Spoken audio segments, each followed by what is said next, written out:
Friday, the weekend is here. I plan on being in Portland tonight, maybe tomorrow, unless things change. And then we'll change the oil on the Porsche. So let's talk about this PDK. As you saw the thumbnail, it says the truth about my PDK. In my last video, I did a really crappy job of explaining what was going on with the PDK and everything that happened. That's also because I edited the video at 1 o'clock in the morning. So I had got some comments on there and some feedback from some of my regular viewers. And I figured I would just make a new video and explain everything to the T. So I came back from LA in early January. Came back from LA. Car drove great. Was perfectly fine. One day in LA, I don't know why the hell I did it. I decided to check my oil while I was just kind of sitting in traffic in downtown LA. And I noticed that my oil level was above the full mark. I was like, holy crap. Well, I scanned the car. I had no fault codes. I never got an overpressure or overfill warning. I looked in the manual and it said, if you overfill it, you'll get an overfill warning. I never got that. And I looked online at a couple of different forums and they said the same thing. They said, if you overfill your oil, you'll get a warning, maybe not every time, but you'll also get smoke, you'll get this, you'll get that. So I was like, well, okay. But then I looked in the back of the car, in the engine bay, and I looked at my coolant level, and it was on the low mark. And it kind of freaked me out because I don't remember checking that before I left. I know a couple months ago, well, it might have been a year ago, I got the coolant level topped off at Porsche, and then I really hadn't checked it since then. So it could have just been that at that low mark, just naturally from evaporation and whatever else. But I didn't check it, and I don't remember the level it was before I started the LA road trip. So the paranoia set in, and I really thought, holy crap, maybe my coolant is leaking into the oil, and that's why my oil level got high. And I'm pretty sure most of it is just paranoia. But the way we'll know for sure is when I drain my oil. So I haven't done that yet, and that's the plan for this weekend. If I drain my oil and it's just clean oil, no issues. If it drained my oil and looks like a chocolate milkshake, big issue. So we'll check that out this weekend. But back to the PDK, because that's what this is supposed to be about. So I took the car, because I got sidetracked, sorry. So I took the car to Porsche to get the PDK service. I explained in the previous video why I did that.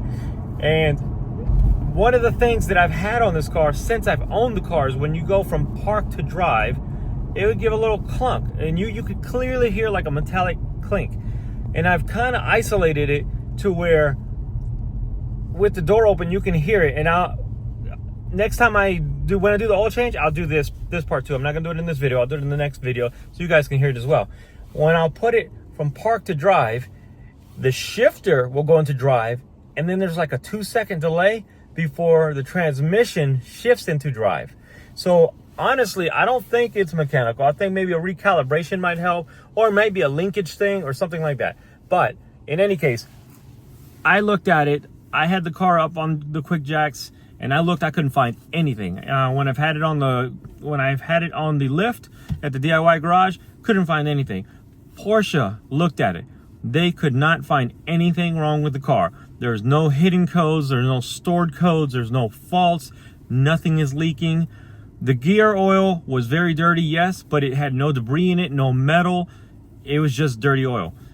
So they've refreshed the oil, the gear oil, the PDK fluid, all that stuff, and the car is much tighter. Transmission-wise, it shifts even better.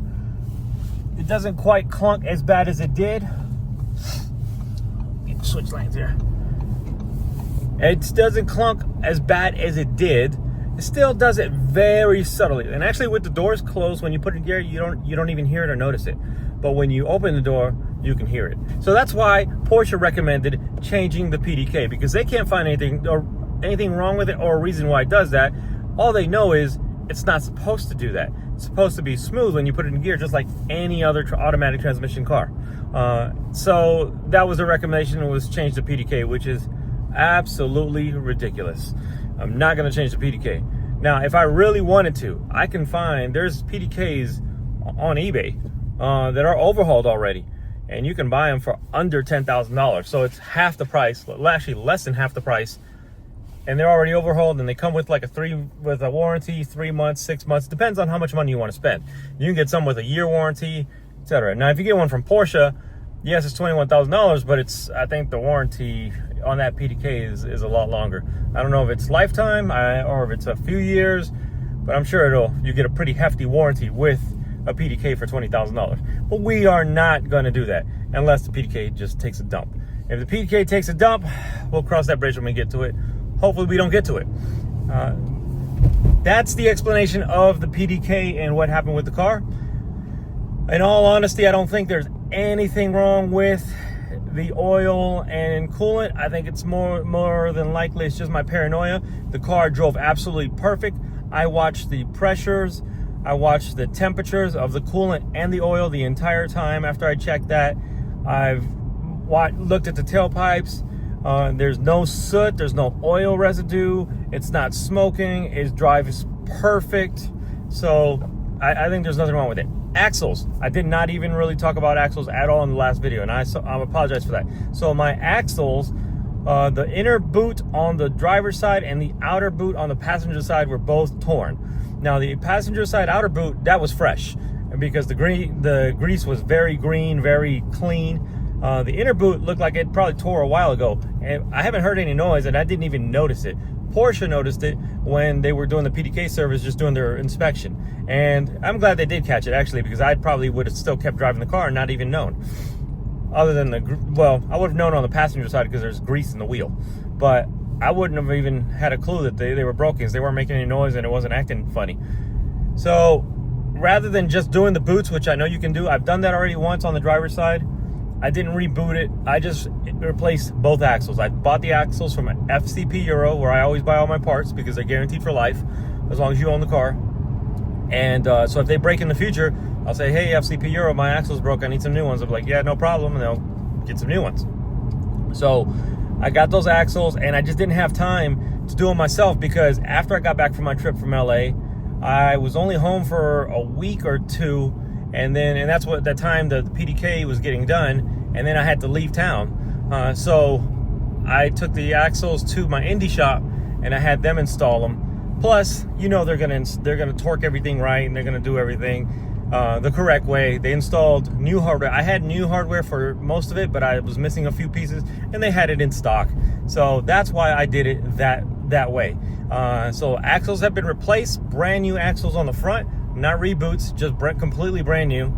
And PDK and gear oil has been replaced. And when I get home this weekend, we'll change the oil, and the car will be back to 100%. And then I will make a video for you guys this weekend, probably. I'll probably make a video for you guys this weekend, and I'll explain everything that's going on, why the hell I'm here in Boise, Idaho, and not in Portland, and what the future is gonna bring. So I'll probably make that video this weekend, and we'll go from there. All right, catch you guys later. Have a good weekend. Last thing, if we drain the oil and it looks just like regular oil, we're good. We keep the car. If we drain the oil and it looks like a chocolate milkshake, we're gonna get rid of the car. Stay tuned.